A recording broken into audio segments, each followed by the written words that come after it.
Hello and welcome to Build Back Better with For the Region.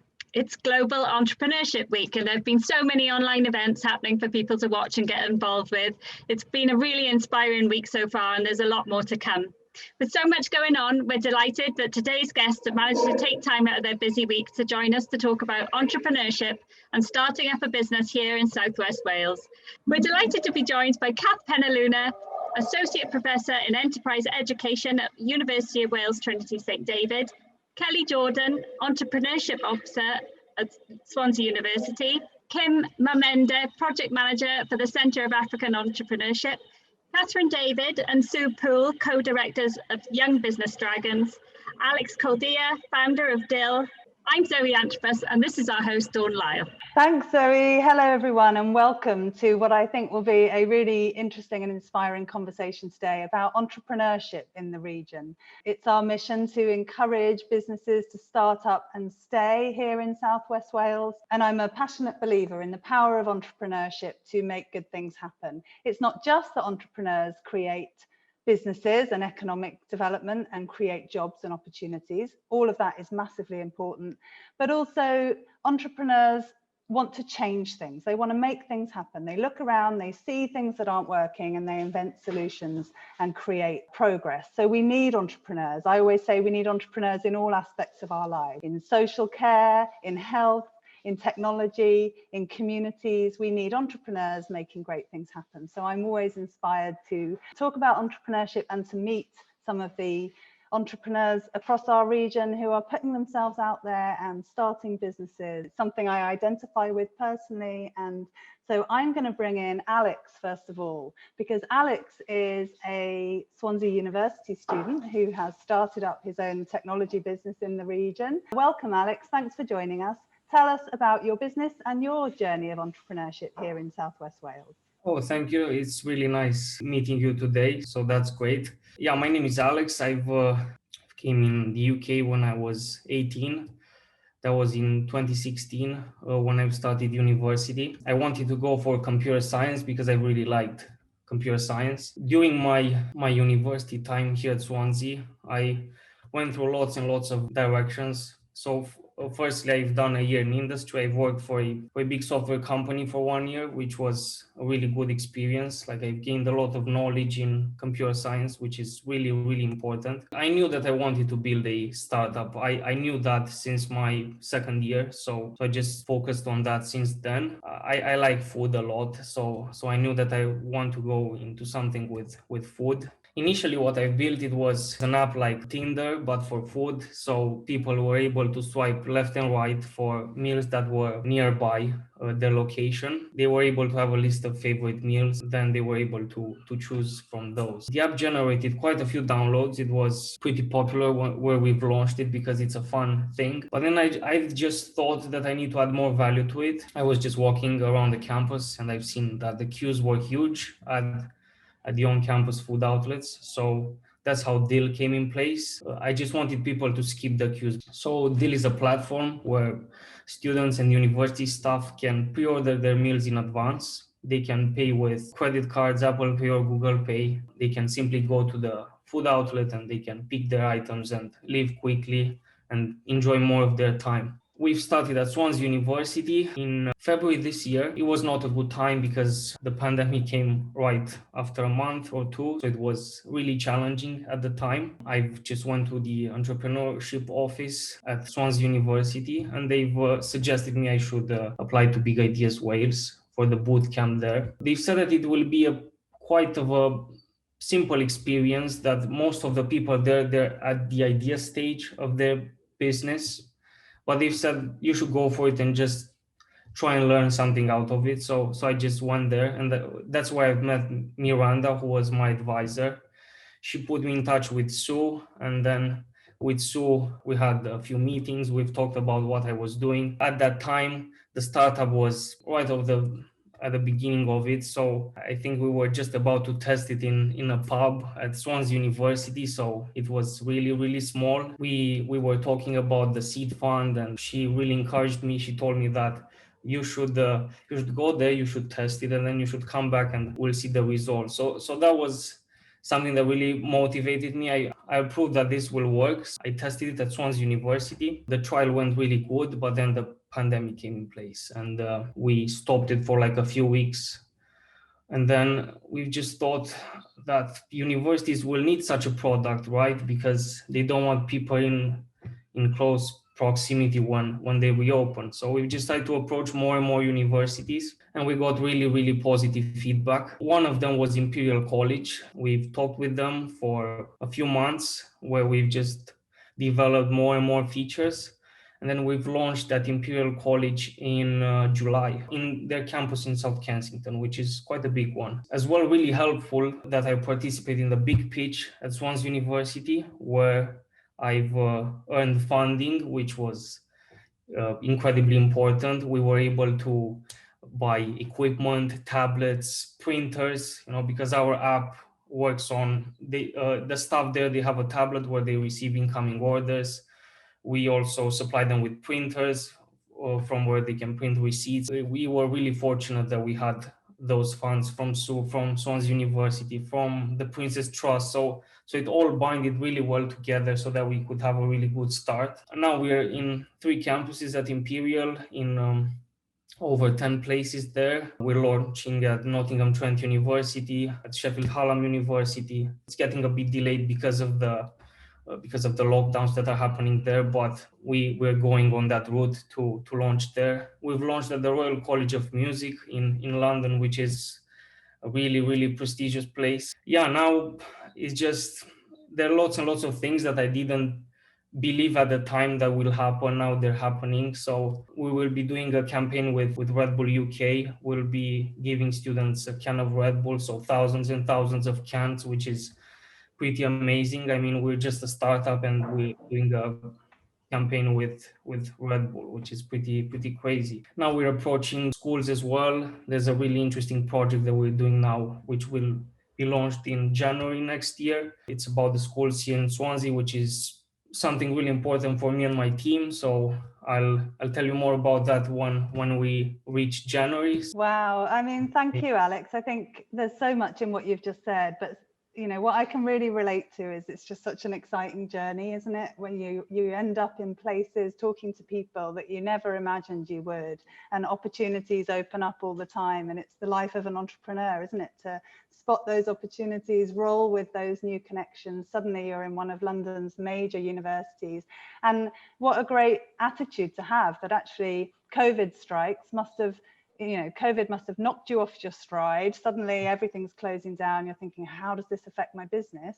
But with a bit of reflection, you realize actually this is a massive opportunity because they need my service more than ever for social distancing in university campus venues. So how entrepreneurs are able to actually spot opportunities when actually it looks like a problem, but it turns out to be a great time for an app just like yours.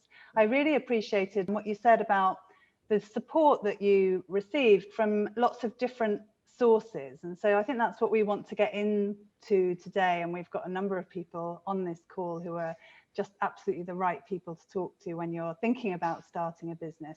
But what you've said there about the interconnectedness of that. So you went along to the seed pod, you were obviously supported by the entrepreneurship department at Swansea University, and we've got Kelly here to talk to us about that.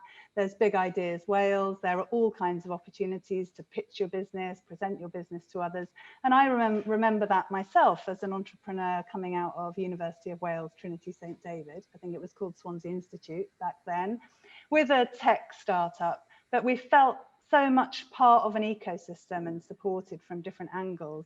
When you're doubting yourself and doubting your own idea, it's really empowering, isn't it, to have those conversations with people who take you seriously. Was that your experience as well? Yes, so something that I did without realizing, I think it really, really helped. So especially with people that are trying to give you financial help, like grants and all these ways of helping young entrepreneurs. I think it's really important to stay real with what you're doing and to be really honest about the numbers that you have. Because if I would have gone initially and if I would have said, oh, I will launch in, 5-6 places, but I would have launched only in one, then that wouldn't have worked out as well as it did now, because now we're surprised at what is happening. So I think that's really important. establish a truthful communication with the people that are trying to help you. Because in the startup world, it's not about expanding your numbers or expanding the things that you're doing just to seem that you're doing more than what you're actually doing. I think it's really important to stay real. So that's what we did, and it really worked. Yeah, it's amazing to hear that, Alex.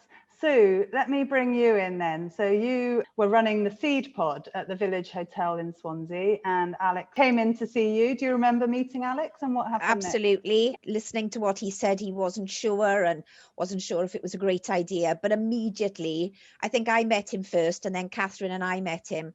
Immediately, we could see that he was just so inspiring. He had a vision of how he wanted his business to grow. As he said, he kept it real. He was talking about, well, we've just started and this is our idea. But suddenly, and I had a chat with him a couple of months ago, and to see how he'd grown in that very short period of time. So he might not have seen it in himself, but we certainly knew that he was something special. Him and his co-founder had really got a fantastic idea. But besides that, it was his passion and drive. We could just see it. We knew he was going to fly. And you mentioned the ecosystem. In Swansea, in Southwest Wales, we've really got it nailed. We're such a small community of a support network that we know the right people. So I think we introduced you to a local solicitor. We had a solicitor come in and had a chat to you. Peter Lynn, who supports the Young Dragons. I've introduced Alex to a chap called Mamhende, who is a business angel. So if he's looking to scale up and expand, he'll be able to introduce him to the right people to bring extra funding into the business. It's because we all know each other and we've got that lovely ecosystem in the region. So, but we knew straight away that he was going to be somebody special and someone to watch. And I think one of the things that struck us with Alex too was, I remember he came in and he'd started a little bit of a trial in one of the cafes on the university campus, but we said, no, you need to do a bit more research, you need more information before we could give you the seed pod funding. And he did. But there were other applicants for the seed fund who we would say, no, you need to do a little bit more market research. And either they didn't want to listen or they didn't want to do it. But, Alex clearly just wanted to learn and to do it properly. And I think that's made a big difference to the progress that he's made, actually. He's listened and he's learned and he's moved on. Yeah, I'd agree.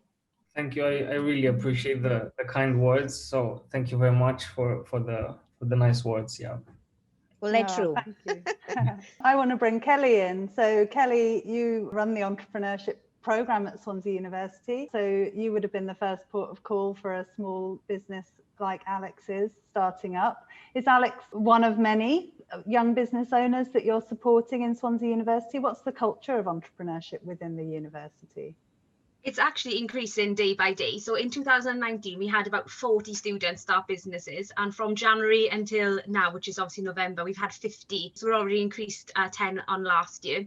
Obviously, we're seeing now a lot of industries, we're seeing all the time about the economic climate and there's less jobs for students and graduates. And, it's quite a scary time for them. So we're just reminding them that actually, you don't have to just go and pick a job that, it's just out there. You can actually be, as we say, like the master of your own destiny. Why not start a micro business and do something you're passionate about every day? Do your dream job. And that's what we're supporting them with. So we are one of the 85 Santander universities in the UK.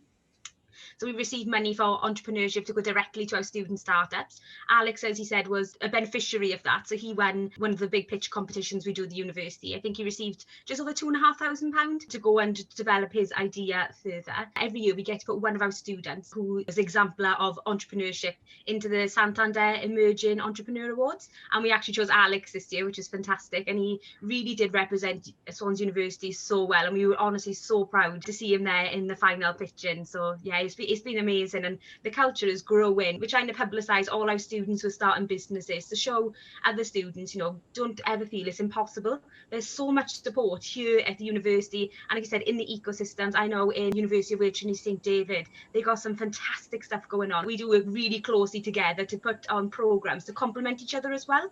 And we've got like two different universities. Like Swansea concentrates a lot on STEM subjects, science, engineering, medicine, etc.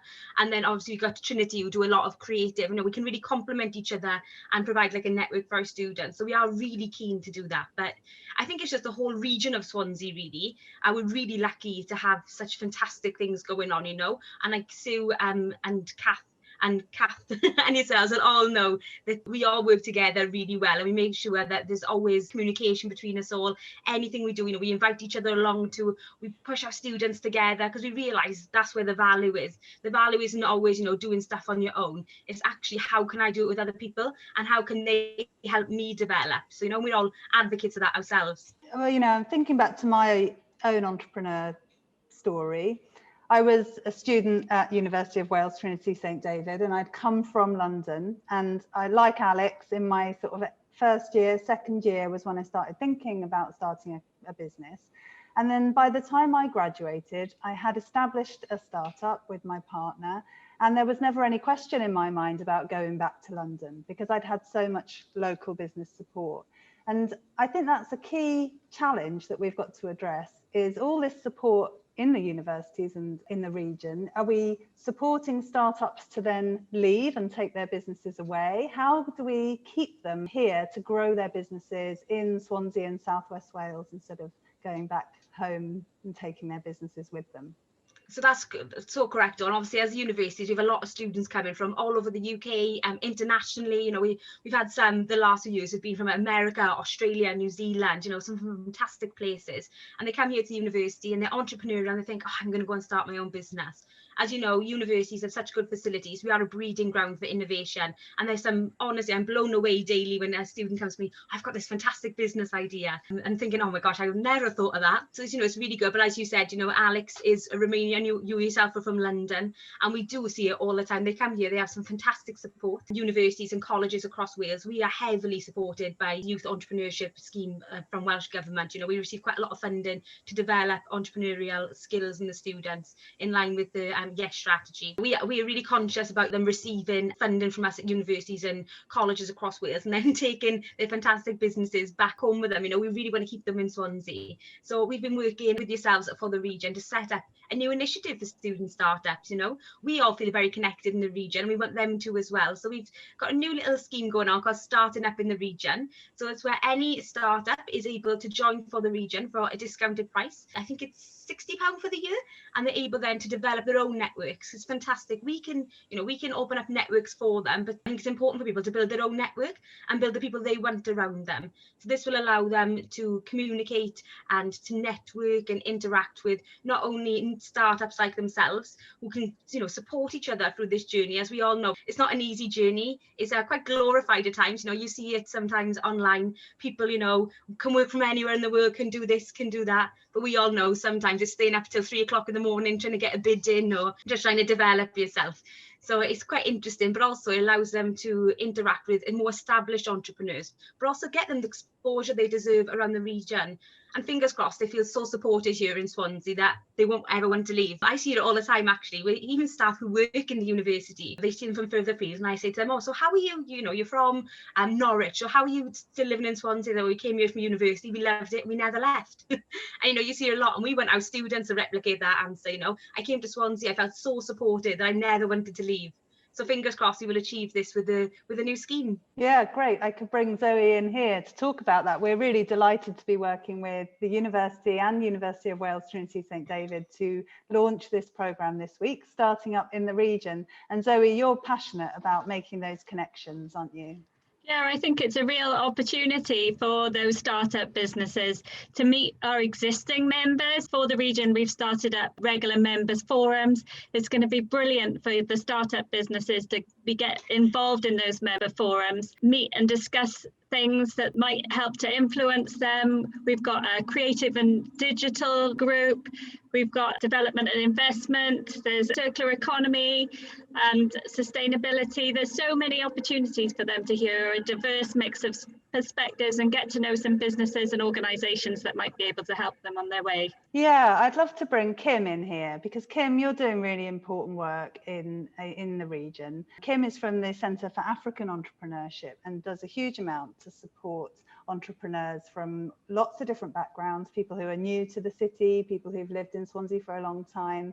Tell us, Kim, about your work. Oh, thanks for the introduction, Dawn. I think actually just when Kelly was speaking, she raised a very important point that I think for us that, we take really seriously. When there's no opportunity, I think that's why even the center was founded in the first place. When there's no opportunity, I believe, entrepreneurship is the root, and entrepreneurship, like you said, Dawn, is literally everything, because without it, a lot of things wouldn't be there. So for us as an organization, the Center for African Entrepreneurship, our aims are to empower mainly people of BME communities and just providing them with opportunities and promoting community cohesion, especially. So I'll speak more because we do run a lot of, different activities within the community, not only to do with entrepreneurship, but employment and other things. But obviously I only speak about entrepreneurship for now. Right now, our main focus was on trying to empower young people, especially. So our project was Swansea Youth Entrepreneurs Network, and it was targeted for people just ages between 18 and 30, but it didn't mean that obviously we turn away anyone that has a business idea. So what we saw, especially I guess in our communities, is so many people have so many business ideas or just, very innovative minds, but they have no idea where to start or where to even begin to look, how to even register maybe their business. But they have such amazing ideas. So that is where we came in as an organization to try just be that support. And even though we might not be experts, with every single person that's here on this platform, we've worked together in one way or another. And it's for us to just, at least if we can't do it, then we know maybe Sue and Kathryn will do something about it, or if it's Swansea University, will support us in any other way. So we've just tried to create that network, especially for young people, not only for them to work together, but to also work with the other supporting organizations around us. So as I think Alex as well mentioned initially, and as we were talking, I think entrepreneurship seems like sometimes a very glorified thing, and we forget that, it is actually a very stressful journey. It could be a very stressful journey and could take a toll on people's mental health, and sometimes they end up feeling isolated. The aim of the network is not only for them, to get the business support that they require, but for them to just be able to meet and talk to people that are like-minded and probably going through the same struggles. Like you're saying, maybe I know I'm applying for funding, and then maybe we're just chatting. Maybe it's nothing to do specifically about our businesses, but just talking about it, being with people that, really understand that the journey that you're going through. And our projects, we've run a lot of different activities, really. And for us, I think what we like doing a lot is always coming back to the young people that we work with and just asking them, what exactly do you feel like you need? Because what we've seen is sometimes as organizations or support people, we might fall into a trap where we end up just doing things that we think our entrepreneurs require, not specifically something that they've asked for themselves. So we try all the time to be very specific and bespoke in, the things that we do. So I'll just give a few examples of, just things that we've done. Last year, initially, we saw from doing consultations, especially with ethnic minority women, it was a thing of them talking about lack of representation. They see that in high positions, it's not often that they see for example, a Black woman in a position of authority where, it's someone that they can look up to and be like, okay, I can get there someday. So what we did is we decided to host a meet and greet with, I guess, the richest Black woman in the UK. So her name is Valerie Moran, and she started up a business with her husband here in the UK. And she was originally from Zimbabwe, but then she came here to study and then ended up doing her business. So she's been here for so many years, and she's the first Black woman to be on the Times Rich list. So that was a very inspiring, person for us. And we felt like it was important for entrepreneurs, obviously, to have that opportunity to, talk to her, to meet her. And it's someone that's very relatable because she was sharing her story, her journey about how she's just a regular girl from Zimbabwe who has come here to study. And now she's managed to achieve so much in her life. And even the feedback that we got was now people felt a little bit more confident about their own journey. They know they're going to struggle. They're going to reach times where, it's really low. They don't know what's going to happen, but still at the end of the day, they know they will reach where they want to reach. So we've run a lot of different activities. I think all of you were at our Becoming event, which was a year ago in November in the Brangwyn Hall. And as well for that, the aim was just to bring everyone together in the same room. How we did it was quite intentional, because we had entrepreneurs exhibiting all around and then the support organizations in the middle. So it was just in a way to just bring everyone together in a space where they can talk to each other, and also giving a chance for our entrepreneurs as well to win different prizes and support for them to just go on with their journeys. So I guess just like everyone has said, especially Zoe and Kelly and Kath, about the starting up in the region, I think that is a very important initiative that is important, because networks are everything. For entrepreneurs, I believe your network is what will make you reach different places. So I'm really excited about especially the starting up in the region initiative. Thanks, Kim. I remember your event in the Brangwyn Hall, Becoming, and what it was really was just a celebration, because there's so many inspiring and amazing young business people with all sorts of ideas. And as you say, we need that, don't we, when we're, you know, slogging away day after day, trying to make a business idea work, and the inevitable challenges and discouragement that comes from that. It's so empowering to have those occasions where we come together as a community and we really celebrate each other. And I just think that anyone that takes that plunge and has that self-belief to, you know, put themselves out there, take a risk and start a business, they really, you know, they're heroes. They really deserve all the support we can give them, because they're taking that big plunge for themselves. So I love the kind of celebratory aspect of your event, and I think we need that in our ecosystem, those moments where we take stock and we think, look, you guys are all doing so well, and we all want to support these new and emerging businesses. I'd like to just bring in Kathryn Penaluna now. So Trinity St. David has a great reputation for enabling startup businesses. And as I've already said, that was the journey I went on, and had great support from the sort of digital media and 3D computer animation and the graphic design illustration departments, which are a hive really of creative entrepreneurship. Kath, tell us about some of your students and some of the stories from University of Wales Trinity St. David, and how you support those startups. It's been inspiring to hear Alex talking, and Kelly, Kim, Kathryn and Sue about the journeys. And Kim, with talking about her Becoming event, has taken me back to last year, because it was part of Global Entrepreneurship Week, one of the great launch events being held in Swansea. And one of the designers there was one of our graphic designers. Dawn, you mentioned our graphics department, and he supported some of the design work, obviously the invitations and what have you. Now, he was an entrepreneur I really wanted to keep in the region. A superb guy, really inspirational, obviously incredibly talented, but he's been snapped up by Apple and has subsequently moved to London. But he loves Swansea, and he's still going to be supporting us. So whilst he's moved in this new digital world that we work in, he might not be physically located here anymore, but he will most certainly be supporting us. And he's amongst many of our graduates who are very much an integral part of our ecosystem, because it's our entrepreneurial graduates who feed back into people like Kelly and myself and let us know how we should be developing our curriculum. Because entrepreneurs need people who can come in and work for them with the specific skills that they need. It could be tech skills, it could be design skills. But for anyone running a micro business, those people have got to turn their hand to anything and everything. So they could be talking to the bank manager one day and then carrying out some marketing the next. And Alex raised the importance of communication skills. Absolutely vital. That's one of the things that our entrepreneurs feedback. But I say we're incredibly fortunate to have so many graduate entrepreneurs who feed into our system. A big shout out for Wales actually, and for our region, in that our university is ranked second in the UK for the survival rates of graduate businesses. And that actually reflects the whole ecosystem, you know, the people in this room, how we collaborate so well together. They've all touched those graduate entrepreneurs in some way, shape or form.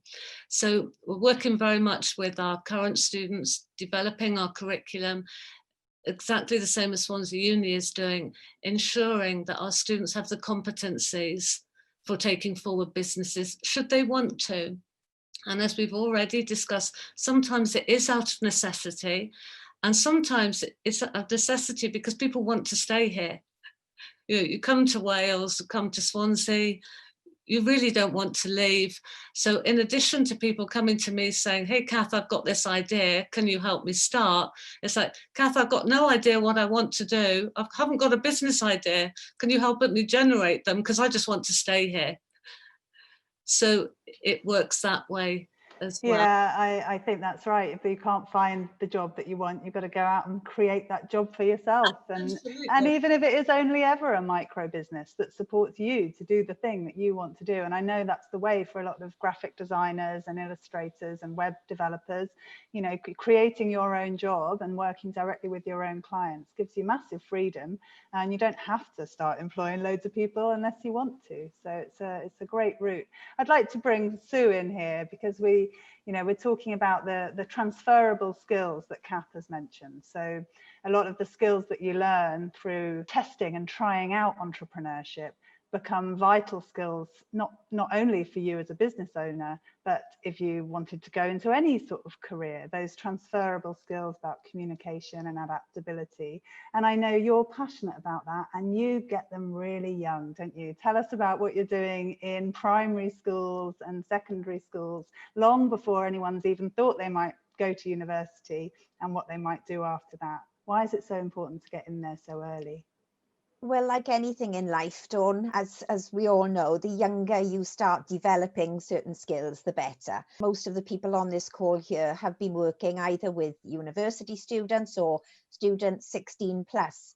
But a number of years ago, we realised that we wanted to engage with the very young. So we started working with secondary schools, 12, 13, 14-year-olds. You can see the picture behind me. This is one of our projects, the Young Business Dragons, which starts to develop those very important skills, exactly what you said. So the communication, problem solving, team working, creativity, resilience, determination, all of those skills, while they undertake a 3-month project with us where they have to come up with a business, and then they have to prototype and market and pitch. About 6 years ago, I started a small competition. It was only 4 schools in primary school.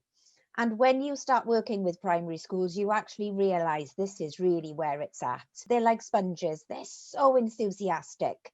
No problem is too big, no mountain too high for them to climb. We are working, believe it or not, with 5, 6, 7-year-olds, starting at a very young age, to build that entrepreneurial mindset. Not just for them to start a business, but for them to be enterprising young people. Whether that's if they go into work and work for another business, who wouldn't want an enterprising employee who sees a problem but comes up with a solution, who will work well in a team, who will communicate effectively? Who wouldn't want those youngsters to work for you? So really, we're looking at the mindset, the entrepreneurial mindset. So we've got a couple of different projects. One is the Swansea Primary Challenge. Obviously, COVID has affected us quite badly this year. 3 months ago, we would have had about 1,500 young people selling their wares. Last year, it was in Castle Gardens. This year, we were going to be in the Great Hall in Swansea University, and you would have seen entrepreneurship at its very best. The enthusiasm, the excitement, the passion these youngsters actually put across selling their wares that they have come up with. They've designed, they've packaged, they've priced, and they're selling them like, well, it's just amazing to see. So yes, Kathryn and I are playing the very long game, starting at little ones, but supporting them right through and continuing, as Kathryn said, in education, continuing to develop these very important skills. And we want them, yes, we want them to stay in Swansea. We want them to stay in Southwest Wales. We need it as a region, we need it. Kathryn and I, we call ourselves the old dragons, not the young dragons, but we really are passionate about starting to develop the skills and nurturing them right through their journey into then, as we've done with Alex, into the seed fund to help fund them and signpost them then into other networks that can support them right through their journey. It's an amazing contribution that you and Kathryn David are making to entrepreneurship in our region. And Kathryn, was one of the very first people I went to speak to about my business idea all those years ago, and helped point me in the direction of what was then called a KEF scholarship, which was great funding for entrepreneurs. So it's great to see how you're still both working so hard to encourage entrepreneurs in the city. And Zoe, you were a judge, I think, weren't you, on the Young Dragons business competition? Yeah, I was. I just love the project so much. I just think it's absolutely fantastic. When we're talking about keeping business startups in the region, there's no better place to start than with those young people that actually live in the region already. You know, and also I think it gives young people who probably aren't academics the opportunity to think at a very young age. You're influencing them and inspiring them to think in a different way, that they don't have to go to university. They can start a business on their own. They can come out of school, and you're giving them the tools to be able to just think differently and think about starting up their own businesses here. Those great opportunities. I'm always really excited about it. But every time we talk about Young Business Dragons, I really loved being part of it last year and seeing the amazing ideas and the thought processes that the different kids had come up with. There was somebody that was in charge of sales, somebody that was in charge of marketing and branding, and it was just amazing to see them all come together. I really love it as a project. Yeah, it is our flagship program, really, and it's really disappointing this year that, of course, we've had to put that on hold. But Kathryn and I are actually working on a lovely little project we're just about to launch in the next couple of weeks, working with our primary schools. And instead of us actually going and delivering it in the summer, what we're going to be doing is next January, we're launching a joint project with Swansea City Football Club and Swansea Community Trust, where primary schools, we've got 50 primary schools signed up, so it's probably about 1,500 children, and they have to design a product. Bit of a surprise at the minute, we won't say what it is, but they have to design something for Swansea City Football Club, and they're going to be working in partnerships. So that's going to be launched just before Christmas, because we wanted to continue the work. So it's all going to be virtual. We've had to pivot slightly, but there we go. That's what you do when you're an entrepreneur. And we didn't want the children to miss out completely. So we're quite excited. That partnership is Kathryn's liaising with the Swans. I think you can perhaps update where we are with that, Kathryn. Well, we were hoping to have been able to announce by now, but as ever, pandemics have got in the way. But we will hopefully launching before Christmas, if not straight after Christmas. We're going to be talking to the schools before Christmas, and yeah, as Sue said, we've had to adapt things to take account of the situation, because we just don't know that we're going to be able to have the market event in Castle Gardens next year. It's looking highly unlikely, but we're coming up with ways of getting around that. And I think one of the things that I particularly like about the primary challenge is we had to go out and crowdfund it for ourselves, and I know many of you supported us, so thank you for that. And we were one of the projects chosen by Swansea Council for their support. So once we hit our threshold, they put some money in as well, which means we're able to run the project now for the next 3 years. But we're often finding that the teachers are a little bit spooked by the idea of entrepreneurship. I think, you know, Kim made the comment that the term entrepreneurship is a bit glorified, and they often think an entrepreneur it's Mark Zuckerberg or Elon Musk, or if you're my generation, Richard Branson. We're needing to support the teachers to get over that hurdle of entrepreneurship doesn't have to mean you have to do things very, very differently. It is back to the basics, as you know, Sue and Kath said, it's those basic skills of communication, creativity, actually applying what you're learning in the classroom. And in terms of keeping enterprise in the region, I think there might be a role for the region then, in terms of the work that you're doing with the 4 local authorities, because it's a permanent problem for them on getting the balance right between attracting the bigger companies into the region that are going to stimulate growth, but also just maintaining that sort of bedrock of small startups that will stay here. So I think there probably is something that For the Region can do to help cement that. We've all mentioned how important it is to network, and to work together. We've got all the bits in place, but we're still not as good as we could be, if we're honest, about joining all those dots. So I think that might be something that For the Region could do. And I know that, Young Dragons would be quite happy to work with you on that. I'm glad you've broadened out the conversation really, particularly regionally. A lot of our focus today, we keep saying the word Swansea. I know we're talking really about entrepreneurship across the whole region. Does anyone else have thoughts on what the local authorities could do, or City Deal, or what needs to happen across our region? Sue? The group that you've got here today are just passionate individuals who are doing the work because they believe in it so deeply. If it wasn't for Kathryn and I approaching the Village Hotel, them partnering with us, them giving us completely free space, we wouldn't have a venue to hold our events, our conferences. So the Seed Pod, we called it, in the Village Hotel, was a partnership. Just during a conversation, I asked, would they be kind enough to offer us a space? Now that's not really sustainable. We need something that the local authorities will buy into. I know in Llanelli they've got the beacon, I think the beacon down there that they use. In Swansea itself, and I'm sorry to highlight Swansea again, there is nothing here that if a young entrepreneur wants to go and have a coffee and meet someone, Tech Hub was a great place initially, and I know that's very tech focused now, but we need a place. What that will look like, sound like, I don't know, but we need something rather than people chatting online or just meeting occasionally. We need a space, somewhere where young entrepreneurs can come, learn, network, meet, develop. So I think the local authorities they want to keep people in the region and they want to grow small businesses, SMEs in the region. They need to provide something. There is nothing at all available for young people. Yeah, certainly UWTSD is working with the region, looking at our innovation quarter on SA1. And if we look further afield, looking down towards Carmarthen, we have Eregin. We're trying to learn from the whole ecosystem as to how whatever we develop looks. So certainly that's something to be thinking about. Sorry, Kathryn and I went down to Ereg and we loved it, Kathryn, didn't we?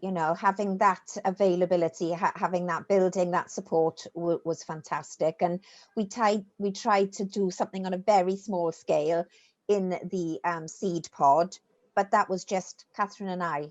And bringing in guests. It wasn't official, nothing official at all, no funding at all. Yeah, we need to work together. It's a really good point, because we've all got premises, the universities have got buildings.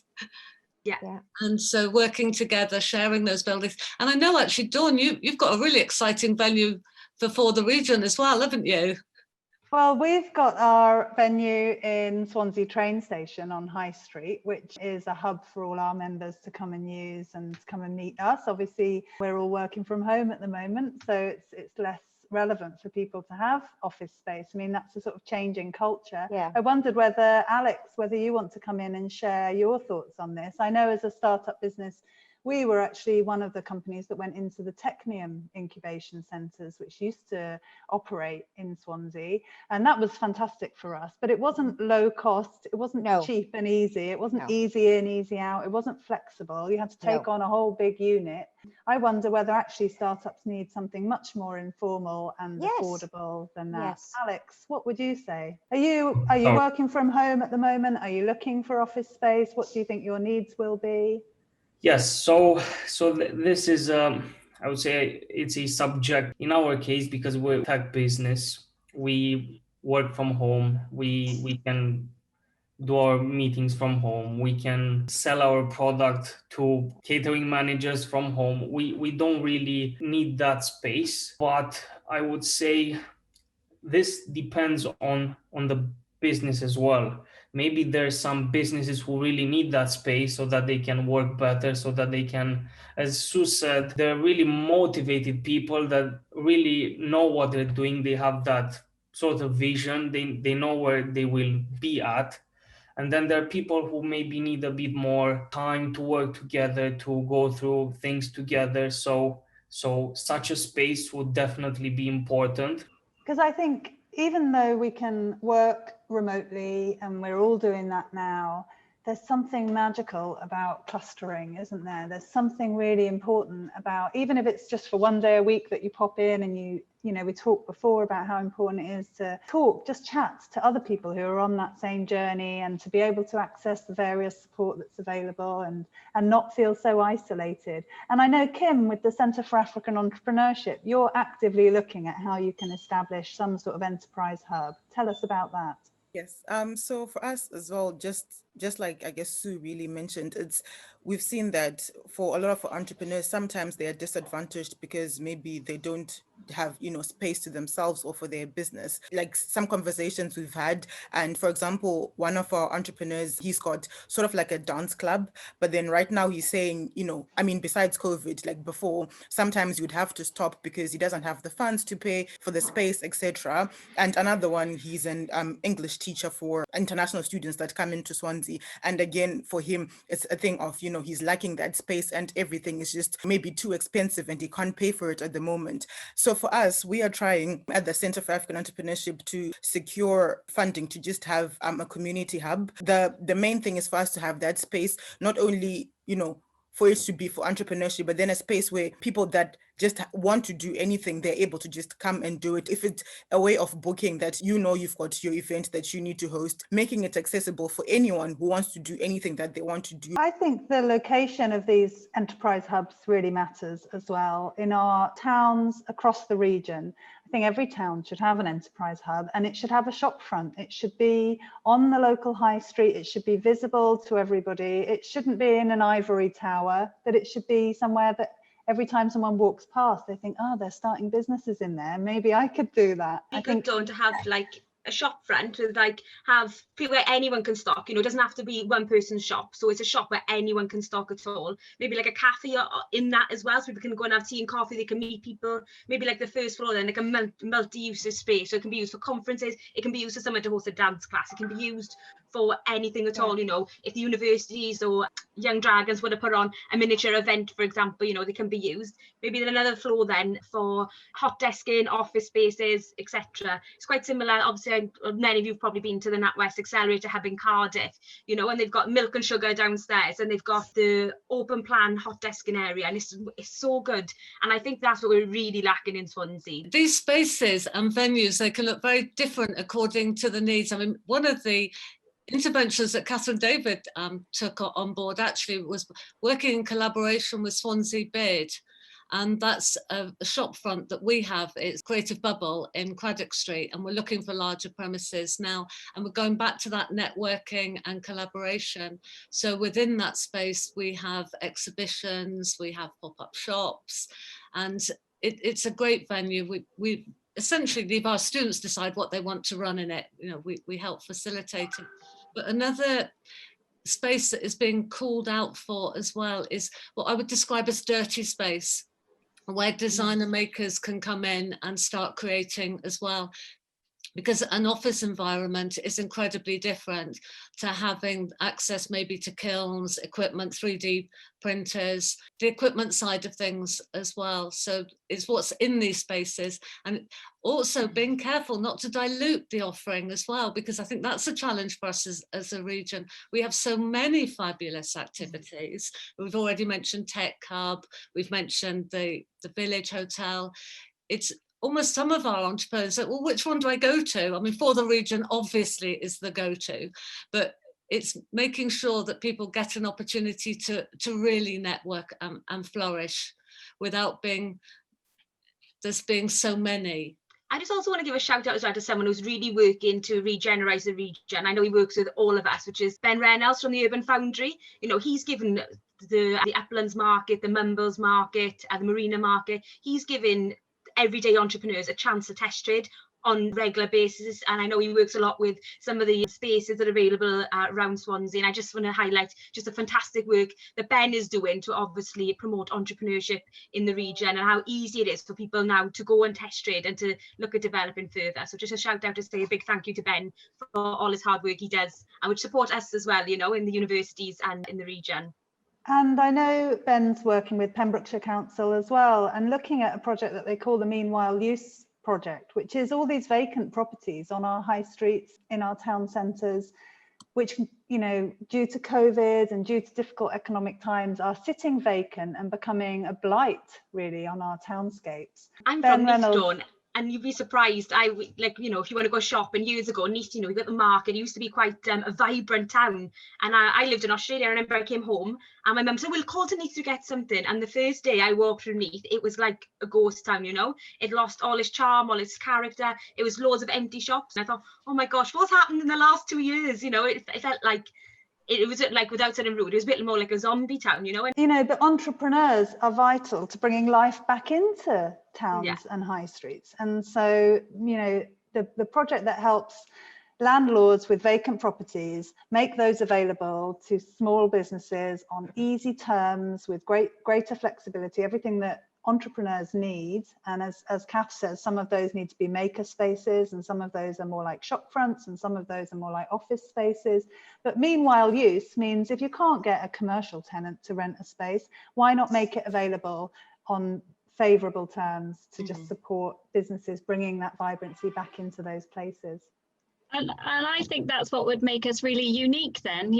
Councils are always looking for those big anchor shops to come and help to revive city centres, but actually by having unique startup businesses, people will flock to come to city centres because they'll be picking up something they can't get anywhere else. There's all new businesses promoting new things. It'll make us really stand out. I love going to Brighton because Brighton has that feel of sort of full of entrepreneurs and full of new, unique things. And I just love the buzz and the feel that you get there. And it'd be great if South West Wales can do the same for their town centres and city centres. I agree with what you've said, Zoe, but I think one of the biggest issues with shopfront spaces is very often the buildings. It's the absentee landlord issue. So there's very little that local authorities or anybody locally can do about it. But I just wanted to make a comment about the whole space issue. And while I agree that there is definitely a gap for startup space, the fact is that over the last 20 years or so, an awful lot of incubator and startup space has been developed within the region, generally funded by the various European funding grants that have happened over the space of the last 20 years or so. An awful lot of them are no longer used as startup space for a variety of reasons. So I think, we need to look at why maybe we're just providing the wrong thing. What we think of as an ideal startup space just isn't, because we all know the building. You mentioned Technium, that's no longer a startup space. And there were a lot of Techniums created throughout the region. So I think that's an issue. But also key to startup success is, and we haven't really touched on it, is that hurdle when they grow to a certain point.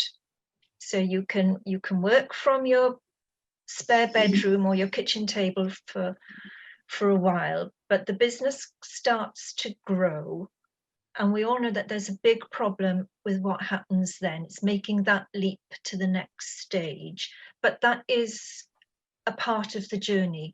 So I think, again, on a regional level, there is probably work to be done about how we continue to support people. Because of course that's the point where we lose businesses. If they can't find the right space in their local town, that's the point at which they'll leave and go and find space in Cardiff or Bristol or somewhere else. And so it's making those spaces available closer to home. I think 2020 has taught us many lessons, and I think obviously having to isolate and social distance has actually shown people how much they miss meeting other people, being able to go places. So I think maybe things haven't worked in the past, but after this year, we might see a huge difference. Like lots of people are saying, I'll never take for granted just being able to go and do this again, and I think maybe that will help us be able to develop these spaces and get people to come to them again, because, they know what it's like now to sit at home or work from home all day and not have that interaction. I think, do you know what, if I got the opportunity to go and work somewhere, to meet these people, I'm going to take it with two hands, hopefully. I think we could talk all day about this because we all love this. We're all on our soapboxes. We love this topic. It's something we're all personally really passionate about. What I'm hoping is that there are people listening to this who are thinking that it's the time. The time is now for them to start a business. And we've talked about difficult economic times and challenges to find opportunities, and maybe more and more people are thinking about self-employment as the way forward. So I'd like to just ask you all very quickly to offer a nugget of advice or a first port of call. If there's an entrepreneur or a potential entrepreneur listening to this, what advice would you give them? Kim, I'm going to come to you first. For me, I think it will just be to just go for it, because there's never going to be a right time. I think a lot of the times people will sit on an idea for so long because maybe they lack confidence, or because they just feel like the support is not there, or whatever it may be. They just don't have enough information available. But I would just say just go for it whenever, because at a certain, like, if you just keep on procrastinating on some of these things, you end up then just, losing out, or at the end of the day, someone else might actually end up doing something and it ends up being bigger and you end up regretting that sort of thing. So I would just say, just go for it. There's never a better time. And yeah, and at the end of the day, we're all here to support here in Swansea. So go for it. Good advice. Kathryn Penaluna, nugget of wisdom from you. Yeah, I would say surround yourself with creative people who've already done it. I would echo Kim's advice in that there's just so many people here. Get in contact with one of us, because that means you're in contact with everyone, but also know what your risk is, because yes, I would agree with Kim in just going for it, but also make sure that it's affordable loss. But go for it. Good. All right. Great. Kathryn, David, let's have your nuggets of wisdom. I think I'd say there is a lot of support out there, so make use of it. If you're given advice, listen to it and have fun. Sue? I'd reiterate what everybody else has said, but network even more. Go join lots of things, go on lots of Zooms, listen to lots of different people, and I think you're going to share perhaps some of our support networks anyway, Dawn and Zoe, to everybody, but just get in touch. And as Kathryn said, if you speak to one of us, you link to all of us. But just absorb everything, listen to everything, join everything, and take it all in, and we're here to help. How about you, Kelly? What's your advice? My advice is, a lot of students will come to me and say, how did that person get where they are? They're so lucky. And I got to be honest, in an entrepreneur's world, I don't believe in luck. I just think it's when being prepared meets an opportunity. So I always say to the students, don't let what you're going through now, maybe in the global pandemic, hold you back. Prepare. You don't just go and chop a tree down, you sharpen your axe first. So prepare, work with us, grab all the support available. And then when the right opportunity comes along, that's when your luck will come. Fab. Okay, now I'm going to come to you, Alex. As an entrepreneur, very much in the thick of it yourself, what advice would you give to somebody thinking about starting their own business? All right, so you said pretty much most of the good things that a person should follow. So it's hard now to come with something, but I'll just start to think of the roots with how I've started. So when I was pointed towards Big Ideas Wales, for instance, our product was not at the stage of an idea. It was already in a good shape in terms of development. When I went there was a lot of simplicity, like people really just trying to think about ideas. So I was there for 2 days. I just really enjoyed the simplicity actually that the people had. So from that point onwards, I had so many people that I knew through Big Ideas, Miranda, then Sue, and Sue now, who put me in touch with some really, really great people. And it's really important to enjoy that simplicity as well. This is really important to have those people who are just trying to start something. So it's really important to see that simplicity, if it makes sense. And to stay motivated is really important, to be focused, to have a really important, it's really important to have a high drive and work ethic. It's really hard without those, I think. And it's a combination of nice adjectives. So yeah. Great. Yeah, I mean, essentially pick up on all of the points that have already been made. I mean, one of the most important things is surrounding yourselves with people, especially creative people, people who are inspiring and people who will give you feedback on your ideas. I think Alex's communication skills are obviously superb, and that's a lesson for everyone as well. It's just being able to communicate your idea, breaking down what that idea really is and what it means to other people so that you can get your marketing right. So yeah, communication, vital, both ways. Absolutely. I think for me, it's a message about self-belief and resilience. But I think one of the obstacles that I've had as an entrepreneur is just believing in myself that I can do it and having that resilience. And what was interesting for me to learn is that any successful person that you look at in the world, don't think that they've got it all figured out and that it's all smooth and easy for them, because actually behind the scenes, they're probably just as anxious as you are and just as plagued with self-doubt as you might be and just as uncertain about the way forward. So I think really important to just remember that you're not alone. You're not the only one that feels like maybe you're taking risks or don't quite know what you're doing. We all feel like that all the time. So be resilient. Thanks so much, everybody, for being part. Can I just add one little thing I just want to say to anyone who's aspiring to be an entrepreneur? Obviously, we've seen in the press at the moment quite a lot that 18 years of economic growth has been wiped out this year. You know, the graduate labour market is at its lowest, it's more competitive than ever.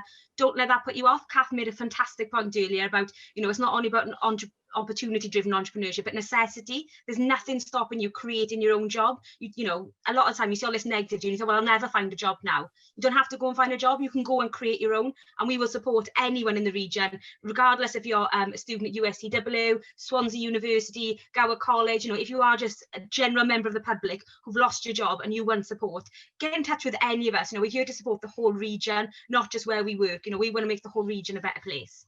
We would all really echo what Kelly has just said, and that's the point of our Starting Up in the Region Club for the region. So as we've already mentioned, Zoe and I are really looking forward to bringing together startups from across Southwest Wales to co-create support that you need to plug you into the ecosystem, to introduce you to more established businesses and other inspiring change makers. So join the club, get in touch with us, and we can point you in the direction of all the good people on today's call and so many others that we could have invited, but we couldn't fit everybody in. So we'll share all the links to the organisations mentioned today in the notes accompanying today's video. But in the meantime, enjoy the rest of Global Entrepreneurship Week. Thank you all to our guests for joining us today. You've all had a lot of wisdom to share, and Zoe and I really appreciate that. But that's all for now from Build Back Better, from For the Region. We'll talk to you again soon. Bye for now.